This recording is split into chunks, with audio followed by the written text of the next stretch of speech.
You're listening to the Raccoon Roundtable podcast number 70. I'm your host, Chris Agana, and this is my co-host. I'm Rachel Ibanez, and I'm here to introduce our two guests for today. We have Monica Depano and Alison Baluca. So our podcast today is basically about mental health. So Monica and Alison took the time to share their mental health journeys, their support systems in navigating this journey, and what encouraged them to seek the right resources that worked best for them. So I really loved this podcast today, and I hope you guys do too. All right. So, hey, everybody. And on today's podcast episode, we are very fortunate to have my friends Monica Depano and Alison Baluca. So thank you guys for coming with us today. Just a little bit about them. Alison is an X-ray technologist and a crocheter. So that's something she loves to do.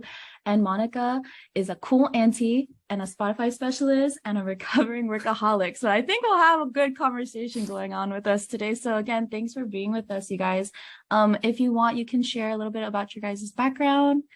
So my name is Monica. I am 26, born and raised in Jacksonville, Florida, and now I am living in Kent, Washington, which is about 30 minutes south of Seattle. I am very family oriented. We have a big family, and as Rachel said, I am a recovering workaholic. So I've been working in the banking and finance industry for 6 years now. I am currently actually just taking a mental health break from work. It was a lot. So kind of just doing my little thing in my 20s right now, trying to find myself. Other than that, yeah, I love music, I love art, and I'm a huge mental health advocate. And this is my best friend. Hey, so I'm Alison. Like Rachel said, I'm an X-ray technologist, and I've been doing this for 4 years now. It's been quite a fun time. I'm also a cancer patient. So a lot of my mental health background comes from being a part of that community, being able to talk to people that also are going through cancer. A lot of it also has to do with not looking. So a lot of it stereotyping, right, with the cancer community. I also enjoy crocheting because my oncologist told me I needed to get a hobby, because I also, before everything happened to me, I was a workaholic as well. I loved working and I love working out. I love exercising as well. I also love my dog. And I was also born and raised here in Seattle with Rachel and her sister CJ. We all were in the same nursery together. And I guess, what else? I don't really know what else to say, but I also love reading books about mental health as well, which is something that I take a lot of time in and really learning and finding resources that really resonate with me. Yeah, my name is Alison. That's awesome.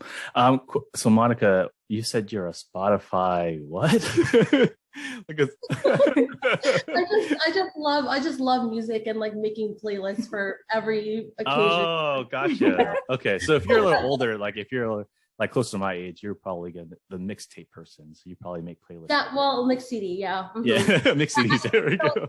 I bought a Honda Civic in I think 2016, and I drove it off the lot, and I was like, oh, I'm so excited to put my CDs in here. And then I realized that it didn't have a CD player, and it only had Bluetooth. Oh, wow. Like, you know, the second you drive the car off that lot, like you're done. So yeah, it's yours. Alison, did you bring anything with you that you've crocheted recently? Did you bring anything that you've crocheted recently? Oh, I mean, I don't have anything with me right now, but I do like crocheting plushies. I do like I have a lot of them are gifts, so that's why I don't like keeping my things that I make. I like to spread the joy that it gave me, so that's why I usually like gifts to people. Yeah, I wish I had some right now, but they're all with other people. They're so cute. I love them. I love. Do you make like them. Are they like animals or something, or characters? Or? Yeah, I made a cute little otter. I made an octopus. I made a huge boba, which is one of my biggest projects that I made. It's like yay big. Yeah, with like a big straw and everything. Could you make a raccoon maybe for us? A raccoon, actually, yeah. So I only work with big yarn because my hands are very sore because I'm an organist as well. I like to play the organ. And so yeah, I make really big things. So the yarn is a lot bigger, which makes the hook a lot bigger. And she's actually the one that taught me how to crochet a rectangle. And then Oh, nice. figured out how to make a spear, and then it just kind of built from there. Nice. But like you both mentioned, we both invited you both today to share some stories and just, this topic of mental health, especially within our Filipino American community. And I did want you both to have the opportunity to kind of share your journey individually, just navigating through mental health and seeking for help. So I guess whoever prefers to go first, if you can kind of let the audience know your journey, just kind of, where you guys became aware that, hey, I might need some help with this. Okay, I'll start. I think we've sometimes we just look at each other and we know. So like, that's fine. we have an unspoken establishment that I'll be going first. Yeah. As for me, growing up, I always would go to the nurse in school with stomach aches. And I have an older sister who is, she was way more adventurous than me when we were kids. And whenever she would want to go around the neighborhood and, start some shenanigans or something with her friends, I would kind of always be like, I don't have a good feeling about this. Like, I don't have a good feeling. And now, being older, I realize that that's been anxiety. I grew up having anxiety from a very young age. And now basically what I have, I'll just lay it on the table. I've been diagnosed with clinical depression, generalized anxiety disorder, which is also called GAD, and complex PTSD. When my therapist said complex PTSD, I thought that she was just saying oh, that's complex, but I guess it's an actual, different form of PTSD.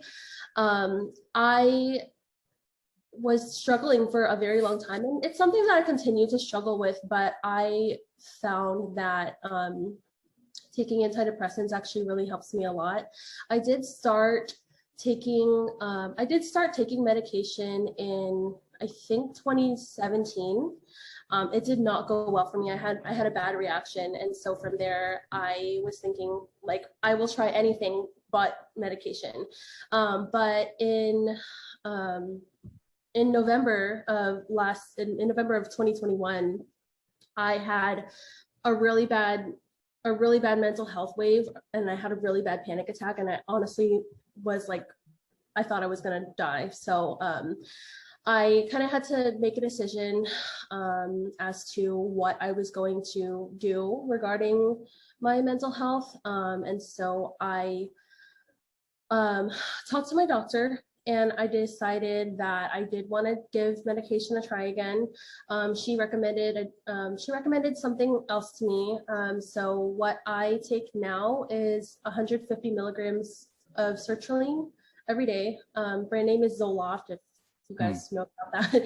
You see the commercials with the little dot bouncing. And I feel like that was me. I feel like before I used to be the human embodiment of Eeyore, and I really felt like there was always a gray, a cloud, a rain cloud over me, and everything always felt so urgent. All the time, everything felt like the whole world was crashing around me all the time. I will say it does still feel like that sometimes, but the medication has helped a lot.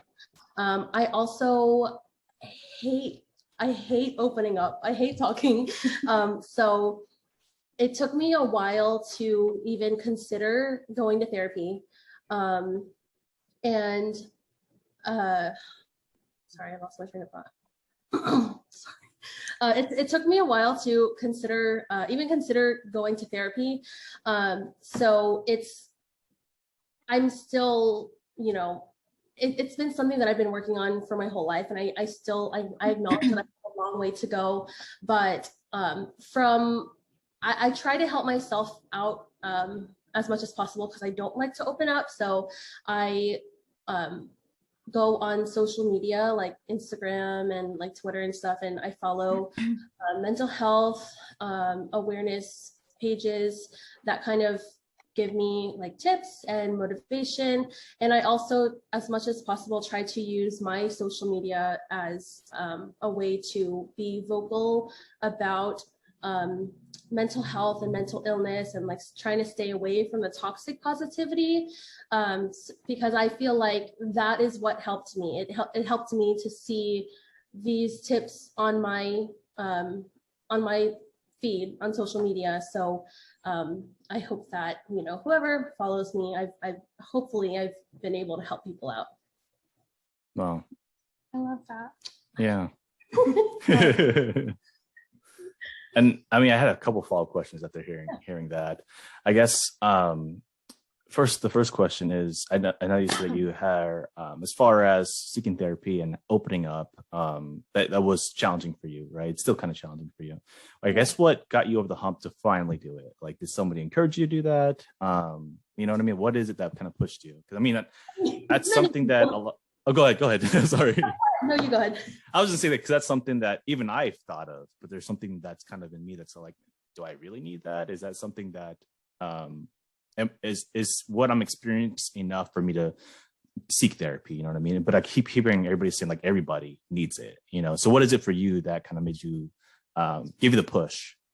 I feel like before this thought leaves my brain, I feel like a lot of people think that something needs to be wrong with them, or that they need to have experienced some sort of traumatic event in order to qualify for therapy. But just like going to the doctor, like sometimes you might go to the doctor and not even have anything wrong with you. You just want to go for a checkup. And I would consider that to be like the same kind of situation. And you never know. You know, a lot of things stem from childhood, and especially being raised as a Filipino American. Like I'm a first generation, so my parents were both born in the Philippines. The cultural difference kind of it's kind of, you know, I'm being pulled this way, I'm being pulled another way. I was also born and raised like in Florida, an hour out from Georgia, so like I'm being pulled in like the southern direction as well. So I just I say to everybody, just go for it. I know that I could have started a lot earlier. For a while I was in denial that I needed it, and then when I decided that I did need it, I didn't want to open up. So I was just like, I kept pushing it off and pushing it off. If we're being transparent, the thing that made me decide that I needed to start therapy was I started having some suicidal thoughts. And so yeah, I was like, oh no, this is not gonna fly. Like and a lot of people I don't like, for somebody who is not mentally ill, like you, like they might not realize that sometimes those thoughts, like you can't control them. You know, it's not just like somebody just being like, I hate life, I wanna go. You know, like I'm just like, I hate that I thought those things, and I hate that my brain curated those thoughts. So from there, I decided like, okay, it's time for me to change something. I feel like, kind of piggybacking off of what you're talking about, if you're like visualizing what therapy is like, it's like, imagine a crumpled up ball of yarn, and then someone is crocheting it to make it straight and untangling that yarn and kind of making an idea of what is this jumble of thoughts, where are they stemming from? For my experience with therapy, my therapist and she told me, she's like, therapy is like dating. First, finding your therapist is like dating, where you're seeing, do you connect with this person in a way that, is it a safe place? And now it's just breaking down those thoughts of like, okay, you feel suicidal. What's going on? Like, what happened? Or they kind of ask you questions to help untangle those thoughts, to really find the stem of those ideas. And where is that coming from? Is it coming from a place that at work you don't feel safe?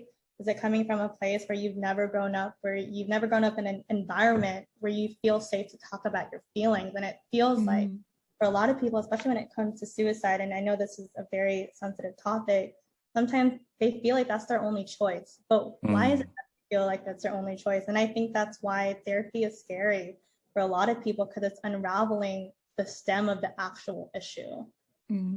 Wow. See, like I knew that but she said it. And it's that's how therapy is too. Like, even though you know it, it helps to hear it from somebody else. Yeah. Mm-hmm. Well, I mean, first of all, thank you, Monica, for trusting us with that, you know, and being transparent with us and let us know what you went through. And of course, Alison, thank you for, I mean, you threw in an analogy with crocheting with something you love, which is awesome. I love crocheting. And it was so clear.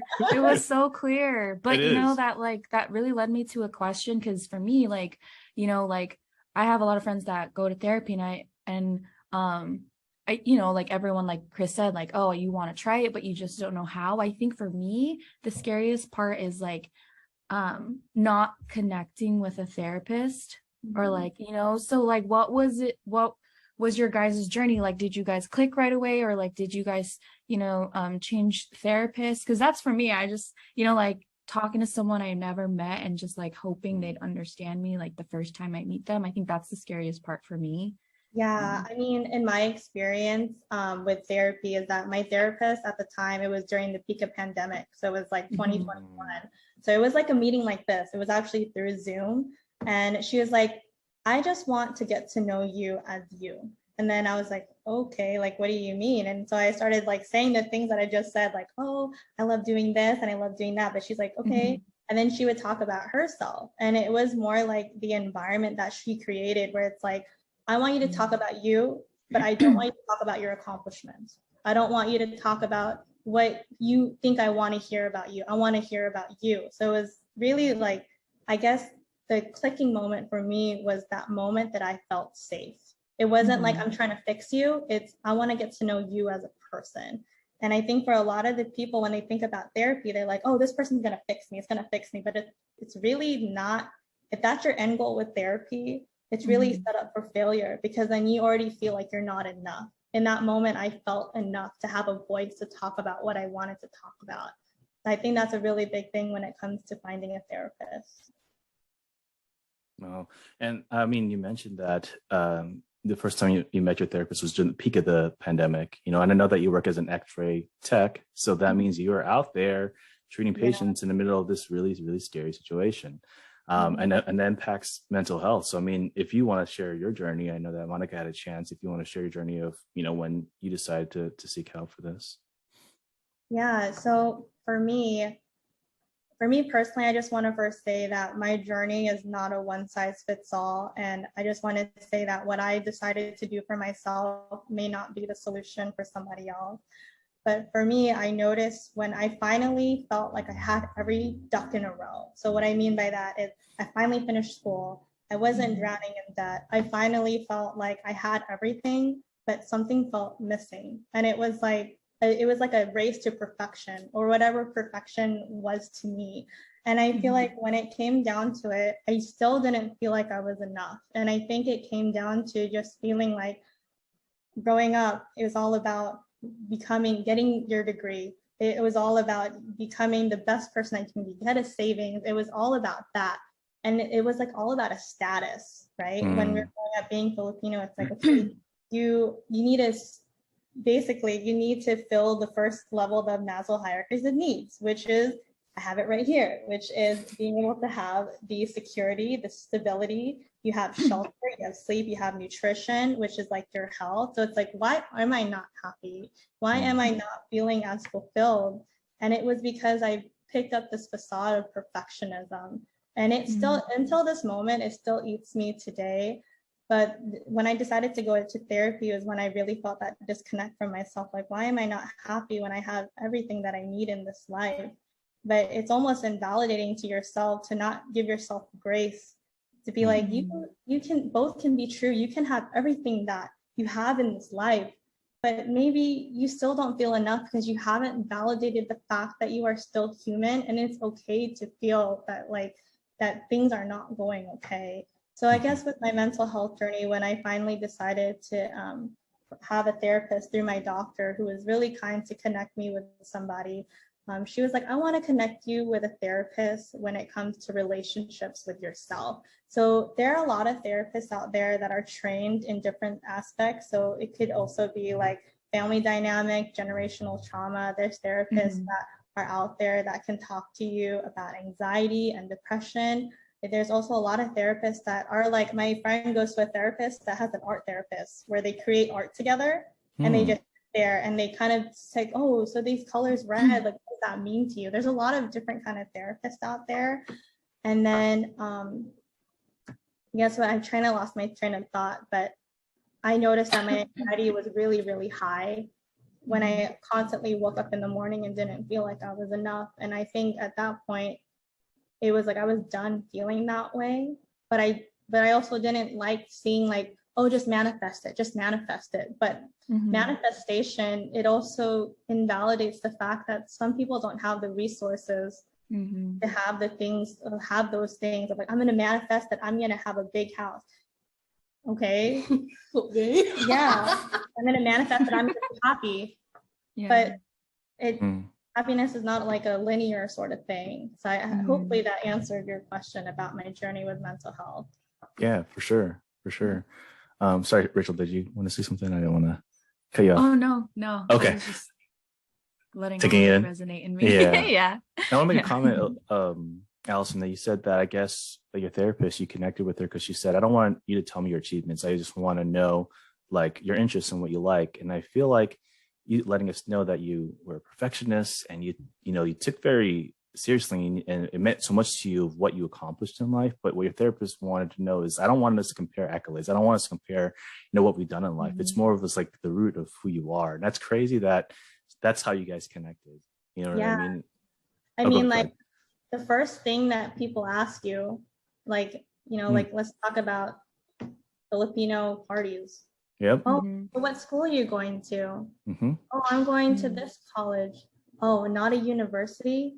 Oh, I don't have enough money to go to a university. And it's like, now in order for me to be accepted by you, I need to have some sort of this high degree and this really high paying job. But it's like, I'm enough as I am. And it took me a long time, for me to really understand that, because my therapist really untangled that with me. She's like, you're enough as you are. And I go, how do you know? She's like, I'm listening to you and I see you as a person. I don't see you as a degree. I don't see you as a job. I don't see you with a bank account. I see you as a person, and you're showing me that you have a good heart. And I think with a world of social media, especially, it's like you're chasing the bag, whatever the bag looks like to you. Yeah. I think that's really important to really understand when it came to being enough, and how me and my therapist connected. Wow. And I mean, you mentioned Filipino American parties, you go to Filipino family parties, and there's those questions, there's comparisons. I mean, with the topic of mental health, I mean, even just in this country, it's still like, there's still a stigma. There's still not enough encouragement, I think, it's gotten better, I think, to, to address it. But especially in the Filipino American culture, what has been your experiences with our community and mental health? Whenever I hear things, of course, like, you have to be respectful. You have to be respectful to everybody, especially like your elders, especially in your family. So I hear things that, I remember I told a family member that I take antidepressants, and this family member was like, stop that, just pray you'll be fine. And I'm like, it's the same thing as if you want to take like ibuprofen for pain. It's the same thing, it's just to help you out a little bit. And so I see not just within, like from my childhood and my family and people that I grew up around, but I hear about it on social media, and, like people from like YouTube, TikTok, whatever. It's like I don't know. I feel like it's invalidation is huge. Like just acting like it's nothing, just sweeping everything under the rug. Just, oh, like, you have a good life. Like, why are you depressed? Or I see you laughing all the time. Like, what do you mean? So that's just something that I have had to I've had to overcome, and I had to rewire my brain. And this is something that I told her a while ago too. The biggest thing for me is, like, I have to tell myself this every day. You can't control what other people do or say, but you can control how you react to it. So that's just something that I have had to tell myself for a while now. Other people's opinion or other people's like whatever they say, if I know in my heart that it's not going to help me out, then I kind of just smile and nod. Yeah. I mean, I guess like with the invalidation thing, I think it also stems from a bigger issue than we really think. Like being Filipino American, right? Like some of us are first generation, some of our parents, our grandparents, they came here with nothing in their pocket. So the ultimate goal was survival. The ultimate goal was making sure that these basic necessities were done, and then we'll focus on that. But in the way that this country is, with a lot of recession and a lot of inflation, a lot of things not being as stable as we'd like, it's like you're constantly in that survival mode. So it's like they're thinking like, well, you have a roof over your head, you have food on your plate, like what is making you upset? Because in their mind, it's like we need to accomplish those things first. Those are the things that will make us happy when we have the roof on our head, because they didn't have that. Whereas for us, we're in a survival mode where like we have those things, but now it's just kind of being lost with the way that the world works. And kind of losing my train of thought here, but I guess it's just saying that with our Filipino American culture, it's all about survival. It's all about getting the job. It's all about that degree, because that was the way to become successful in America. That's what it comes with our grandparents and our parents. And we love our. Sorry, can you guys hear that? Yeah, no worries. So, we love our families. We love our parents, and we love the people that raised us, and we know that everybody means well, but at the same time, sticks and stones, that whole little thing. So we've kind of had to change our mindset, and it's like everything is up to me now, like everything, it's up to me to change the narrative. Can I change my thought real quick? Yeah, of course. I want to kind of go back real quick, because I kind of explain this in a more clear way. The challenges that were set when people first came to America, and the challenges when you come here and you are from America, are like looking through two different lenses, or looking at two different books. So I feel that when it comes to our parents, I don't think it's, or even like our generations before us, I don't think it's a matter of they don't know about mental health. I don't think it's that at all. It's just that the focus is on survival. And I think when the focus is on that, it's hard to even think about that, because you're just thinking, how can I put food on the table for my family? How can I make sure that the lights don't go out this month? I think that when it comes to mental health, I don't think it's the fact that it doesn't exist in our culture. I think that the focus was mainly about survival, and it just kind of carried on from there. And with us, we have the resources to actually think about that kind of stuff, like thinking about anxiety, thinking about depression. We have those resources where, maybe when they first came here, they didn't have those resources. That's my thought. No, I'm glad that you shared that, because, and for both of you, because you said, Monica, that you guys love your parents, you love your grandparents, and it shows because you took the time to understand where they're coming from and their mindset and kind of their life experience, to maybe why there's not always an understanding both ways, right? So that to me proves that you guys love them so much, because you want to understand their perspective. It's that empathy, right? Taking a step back and putting yourselves in their shoes. And I think you make a really good point, because I mean, like you said, when they came from a third world country, right? When they came here, they were trying to have the basic essentials for survival, which was to provide food, a roof under their head, make sure they had clothes on your back, the whole spiel, right? But now that we're this second generation Filipino, we're here in the United States, and people sometimes categorize things as like first world problems when they're really not, because they're mental health problems or other problems that can impact you. We're very complex and layered human beings that, sure, like the basic necessities to help us survive, but like we've made it, we've survived. Our parents have worked so hard to bring us here. Now it's us understanding that, okay, there's other issues that we deal with as human beings, as even in this country as Americans, Filipino Americans. So as we learn these things and us trying to convey to our parents, because they've gone through mental health issues, they've dealt with so much trauma trying to come here, not just coming here and trying to find out how they're going to start over, but racism, oppression, different things that impact them, right? So but they don't see it that way because they're like, well, we had other things to deal with, like how are we going to pay for rent, right? But now it's like, okay, we found a way to survive from the basic things, but now we're dealing with this thing that you guys also are dealing with, but now we're trying to confront it, right? And we're trying to validate that. And I think that we can still continue to, show them and express this to them. But now we have the responsibility to pass that on to our kids and our next generations, that you are valid for feeling this way because our grandparents, our ancestors dealt with this. You know what I mean? So I'm really glad that you both explained that, because that was so clear for me to understand. I think the audience too. Sorry, Rachel, did you want to share anything? I kind of jumped on that. No, like everything you said is really great. I kind of want to go back into like how you guys were both talking about invalidation, because I remember at one point when I was like a teenager, I felt very invalidated, to the point where like if I couldn't get my feelings across to someone else, like say it was a friend or like a teacher or somebody else out in the community, it made me so angry.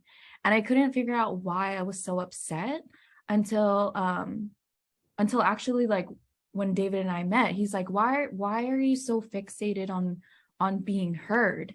And I had to take a step back and realize, well, in our community, it felt like it didn't necessarily matter, like what we said, like it didn't, a lot of times it was like, you're fine, you're okay, you're gonna be fine, and it was like always the constant like not being heard, that I felt like when it was my time to be heard, when I like kind of like left the nest, I was like, okay, I need to make it apparent that I'm being heard, right?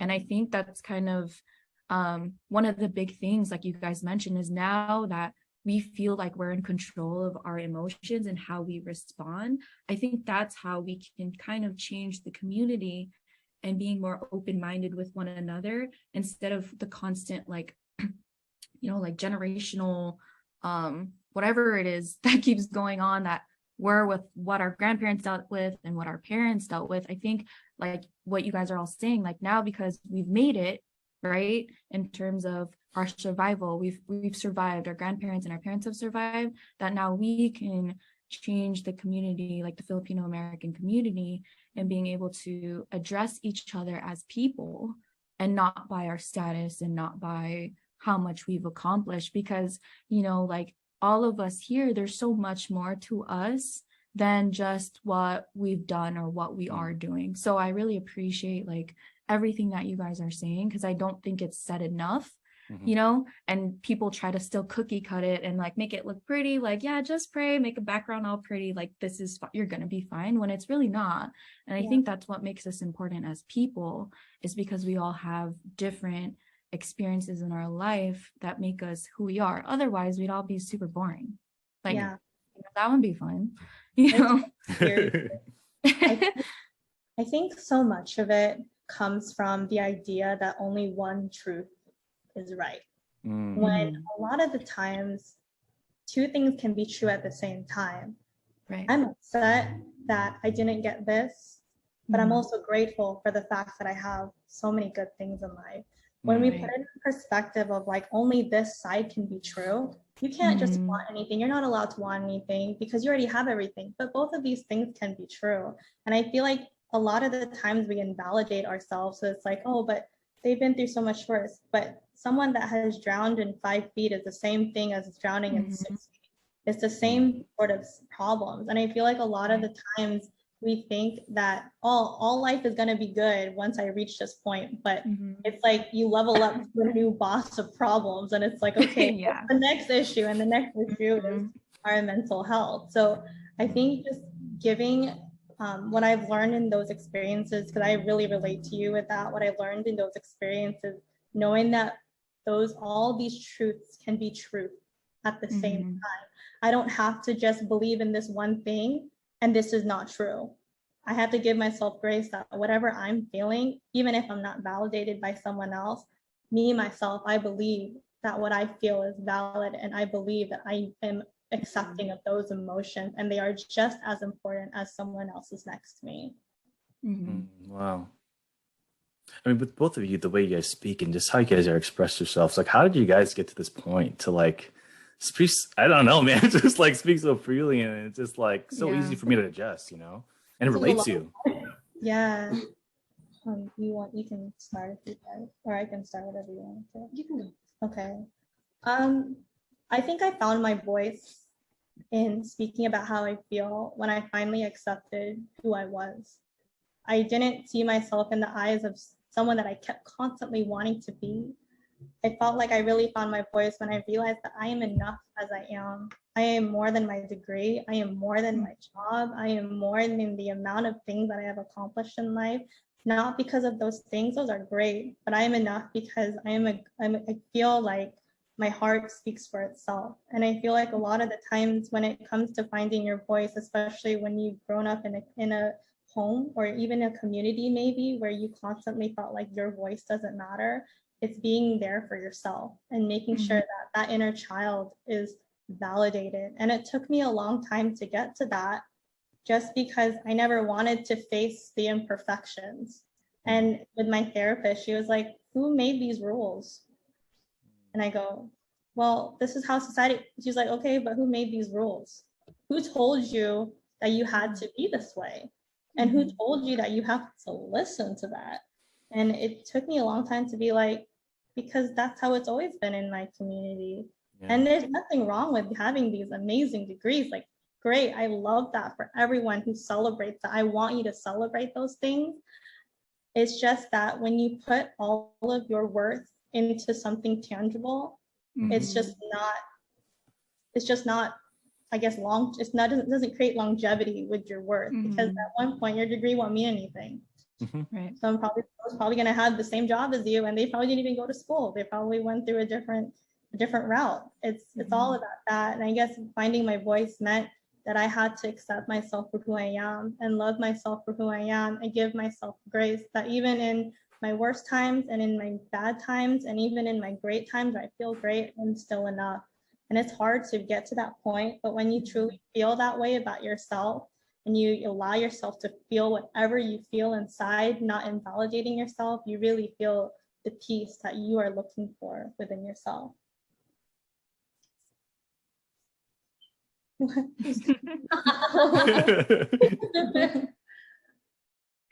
Oh, did you? That was really what you guys said.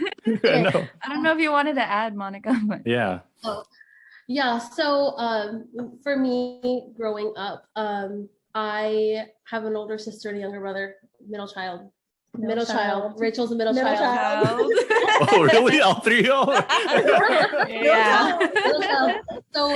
So all my middle children out there, you know, you get it. Like even though your parents love you equally, just the way that life works, you know, your older siblings going through stuff that your parents have never had to experience.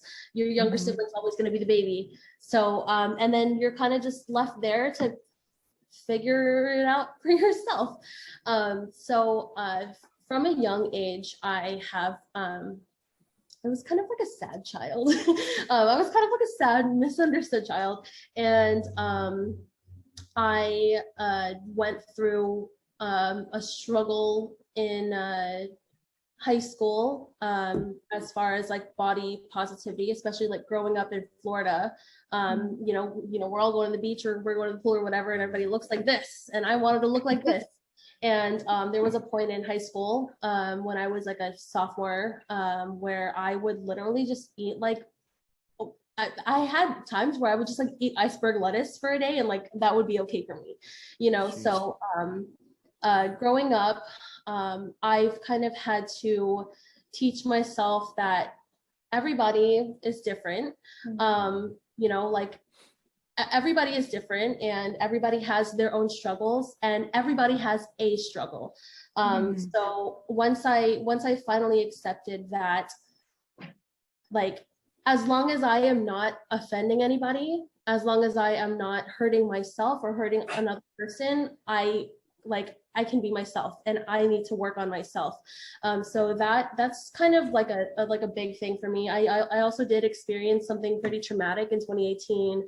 And I refused to talk to any of my friends about it. I refused to talk to any of my family about it. And they all knew that I was suffering, but I didn't want to like burden anybody, sort of thing.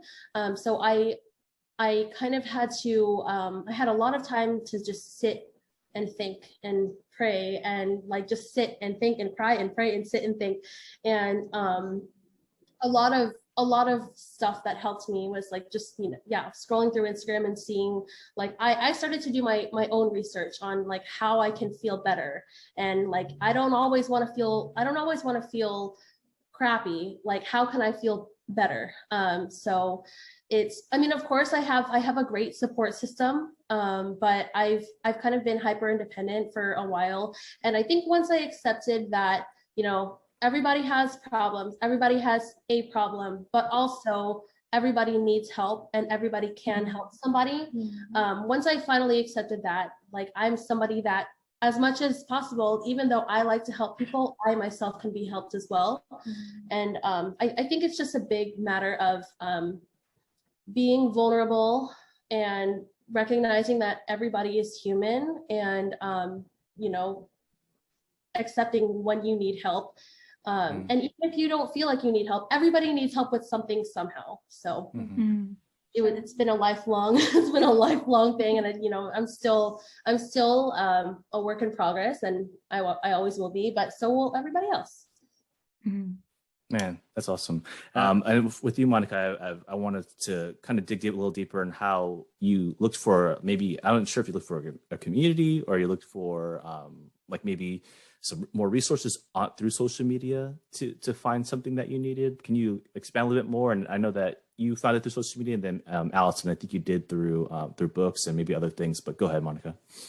Yeah, I actually cannot remember how I found those, how I started my mental health journey through social media pages, because that time was so traumatic for me that I don't remember a lot of it.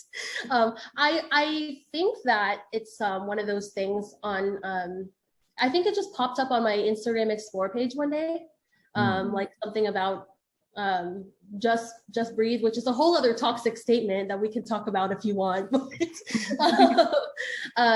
So I found something someday, either about like a grounding technique, or like kind of how to calm a panic attack or something like that. And then from there, I just go and I see like what other pages does this page follow, and then you can kind of tell which ones are kind of like just there for the fluff, and you can kind of tell which ones would actually help you.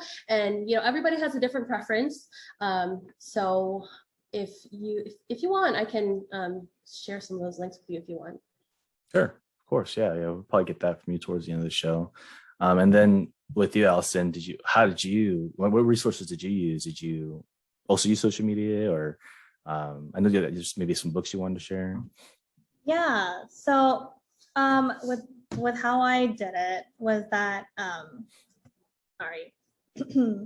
with how I did it was that I found actually like this page that was making all these quotes, and just like Monica, I think his name is Young Pueblo. I think that's his name. I love him. I remembering his name. I found that he was reposting a lot of these authors on there. And I love that a lot of them, well, the two that I found, they're actually people of color. And I really resonated with that, because I'm saying that like this is a whole, there's so many layers to this, obviously. I just kind of keep it kind of quick here. He was reposting a lot of authors on his stories. And then from there, that's when I really found a lot of these people that were writing about these things. And they're not like New York best-selling time people. They're like just like therapists, either talking about their experience. Of the 3 books that I have, or the 4 books that I have, 3 out of them are actually therapists. And they started like reposting those stories. And I just wanted to talk about one of the books here that really resonated with me, especially going through my cancer journey right now. It's called Toxic Positivity. I don't know if you're going to be recording the screen right here. Let's see. Ring closer. Goodman. This book meant everything to me because this is all about invalidation, especially in our society where it's always about a chase to be happy, but it's almost like a chase to be positive as well. And sometimes it's really invalidating. Oh, just be positive, you'll be fine. But it's just like someone that is drowning in their sorrows, just to tell them to be positive. It's like, I would have thought about that already. Wouldn't you think that I've done something? But yeah, so he started posting all these authors. The other one that I have is, this is not an anti-relationship book. This is actually a relationship book with yourself and how it actually elevates your relationships. And it really talks about the journey with yourself and accepting yourself. This is called Single on Purpose by John Kim. And then if you are a person like me who has boundary issues, this is Set Boundaries Fine. It's a guide to reclaiming yourself. Nedra, I love her to death. She's amazing too. I really recommend this book, especially when you have trouble of, I guess, reaching farther out than you have the capacity to. So it's all about that. And then obviously my favorite book, which is Tuesdays with Maury. And this book really resonates with me, especially someone that's going through cancer. He also has a health issue as well, and it kind of grounds you to really what matters in life. But with this book, I also want to say that he talks about the struggle and the love that comes with the struggle as well. But yeah, I don't know if I answered your question. You did. Those are my resources. I really get them from books and everything, and also my therapist that recommends books as well. That's great. And Rachel, did you say you read some of those books? I can't remember. I've read Tuesdays with Maury, but it's been a long time. But I remember when I did read it, it like was very eye-opening to me, because I feel like we live in a life where we have to keep going. Like, you know, you realize this world doesn't stop for you. And it's hard when you're going through like a hard time with yourself, or even just in life, to like sit there and face it when you have to keep going, right? Like you have to go to class, or you have to go to work, or you have to support your family. It's really hard when there's so much other things that I feel like that's a lot of why not just us within a Filipino American community, but a lot of people in general just feel like their feelings are not invalidated, because there's so many other things that they feel like they have to address first before they can take care of their mental health. So I think that book was like really great, and just helping you see, like what Alison said, kind of both the struggles of it, but also kind of like the empathy and the embrace that comes, and that's just life in general, right? But yeah, thank you for sharing those books. I'm like writing them down. So I think a good way to round this out is, how do you think we can help spread like mental health awareness, especially in the Filipino American community? So I, something that I have strived to do for a few years now is, I try to be, as much as possible, I try to be vulnerable about my struggles, my struggles mentally, on my social media. And I don't just like post it on my close friend's story, like I post it on my actual story, because, and there's like a lot of people that have messaged me, even people that I haven't spoken to in years, or even people that are just acquaintances that I don't really talk to.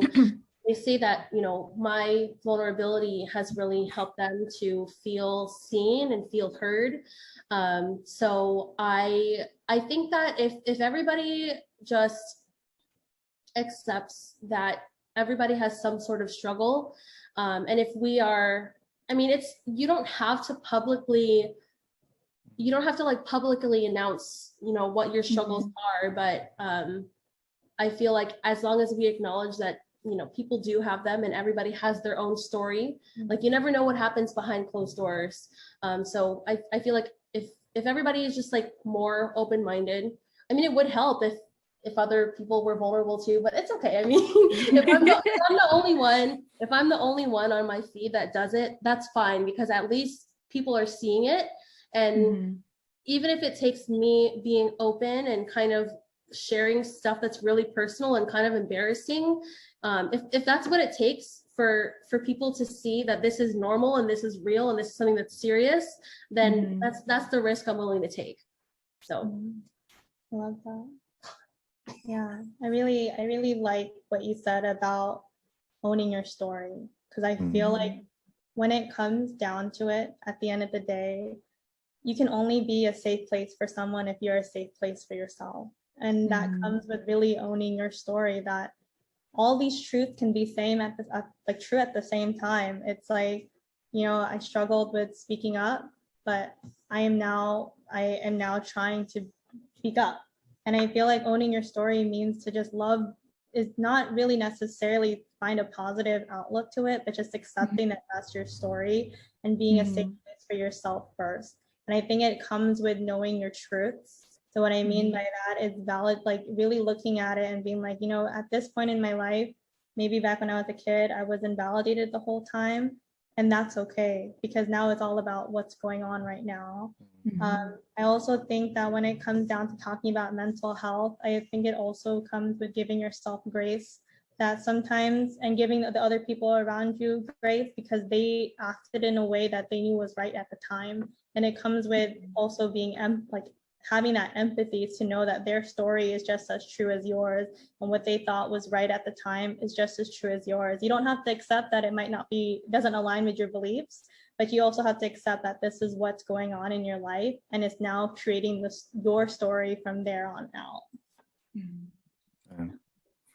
No, I love both those answers. I love both those answers. Right. Rachel, did you want to? Oh, sorry. Did you have something to say, Monica? I want to talk about how, like, if you're like mentally ill, that doesn't give you an excuse to like. Oh, yeah. You want to talk about that? You can talk about it. I mean, I don't know if we're trying to close out this show. Never mind. She just had one more thing to say. No, go for it. I mean, yeah. I guess I wanted to just say, and I own up to this, because for a long time I did not know how to control my emotions and how to really how do I say this, express my emotions in a healthy way. And I guess just there's one thing also, is that just because you are dealing with something inside, it doesn't give an excuse to hurt the people around you. So it comes with also, like I said, to be a safe place is to create a safe place is to be a safe place. And I think it comes with really owning up to that. Right now, you might not be feeling 100%, and sometimes the things that you do might come off as disrespectful or rude. That's all. I guess that's the conversation I wanted to say. Valid point. I have to include that. No, I'm going to include that. Oh, sorry. Did you say something, Rachel? Oh, no, okay. I was just clearing my throat. I want to say that's a valid point, because like you said, we all go through different things in life, and whatever it is you're going through doesn't mean that you can treat anybody around you poorly for that. Your feelings are valid. I'm sorry, your feelings are valid, but your actions are something that you probably have to keep in check, right? So I think that we have one more question. Did you want to ask that for them or to them, Rachel? Yeah. So the last question is, like, what is your advice to other Filipino Americans who are also like struggling with their mental health and just how to navigate it? I think that's really our main question. And then just to kind of close out, it's like where we always ask every guest is, where do you see yourself within the next 10, 20 years? Or it could even be next year, whatever you guys want to share with us. So if I were to share something regarding mental health to help out or to say to the Filipino American community, I know that respect is a huge thing, not just in our culture, but in like so many other cultures around the world. There is a way to be respectful and still stay true to yourself. There's a way to be respectful to your family, but still respect yourself as well. And it's a lot of trial and error. And, like healing isn't linear. So, you could think you're doing well at one point, but then, like start back on square one again. But as long as we all remember that, be respectful to yourself as well. And once you be real with yourself, and you're respectful to yourself, it will help you out a lot in the long run. And in 5-10 years,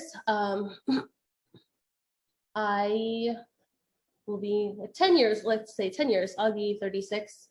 Hopefully, I will be done having children by then.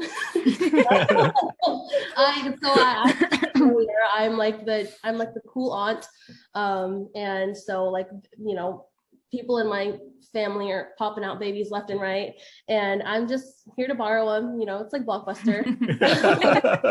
But I do like want, ultimately, I know it sounds kind of corny, but like my dream for my whole life has been like to have my own family.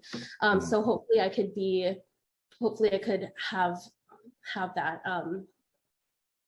I mean, I guess a husband would be nice, but like I just want.